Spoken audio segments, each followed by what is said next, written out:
So how will they know? They're gonna know, but how will they know? And this is what great agents really understand, that in delivery of an offer, you need to be able to deliver that offer in context. Price in context is what we call it. Let's say, for example, that you've got an owner and they've got an expectation to sell a property at $1 million. And you receive an offer of $900,000. And you take forward the offer at 900 grand. All of a sudden the owner's gonna say, you know what, there'll be someone else. They're not the buyer, there'll be someone else that's the buyer. And all of a sudden now, you've got a really good offer on that particular property, but for one reason or another, you won't close it out. But it's all about information context. What would actually happen if you took forward the offer at 900,000, but when you took forward the offer, you also took forward a second offer, where you actually go and you find whoever the next buyer is and what their offer may be. And let's say, for example, that the next buyer's all the way back at 800,000. Now all of a sudden you go forward and you're working with that owner. They've got an expectation of $1 million, you've got a buyer at 900, and you've also got another offer at 800, and you take forward the offer at 800, and then you then take forward the offer at 900. How much more likely is it that the owner will negotiate now, or at least start the conversation with that particular buyer at 900, knowing that the next buyer is clearly $100,000 ahead of where that next buyer is? And this is what great agents do. They use this diagram where they say the owner's over here, the buyer's here, and the next buyer's here. And most of the owners are worried about this $100,000 that they feel they may have lost, when in fact, you need to be able to show how this particular buyer is paying a $100,000 premium from where the other buyer actually is.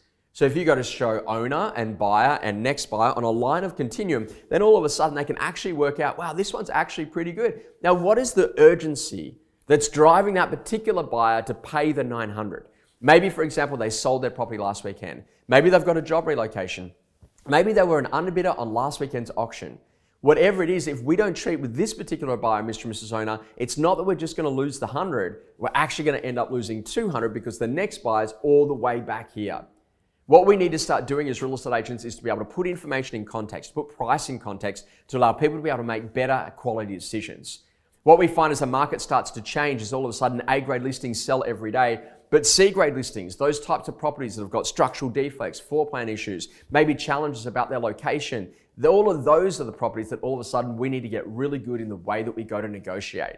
Owner expectations continue to climb. All of a sudden buyers start to think, you know what, this market's getting too hot, I'm going to pull back. And what great agents do is they learn how to negotiate to get sold before auction day, to get sold on the auction day, or to sell the 1-2 weeks after auction day, whatever is in the best interest of our vendor. The secret to being really good at what you do is to always understand that with every buyer that you've got in front of you, there is always a next buyer. We've always got a landlord. There's always another buyer that if you literally had got them through that property would make an offer, even if that offer is lower than where the current market condition is today. The secret is about it is that it allows the owner to understand that that is the reason why that particular offer is the one that we should work with. The greatest challenge in our careers is that we receive great offers, but we don't even know that they're great offers. The second greatest challenge in our career is that we receive great offers, but we don't know how to present them in a way that owners can actually understand and accept and make a decision to act on the information that we've given them.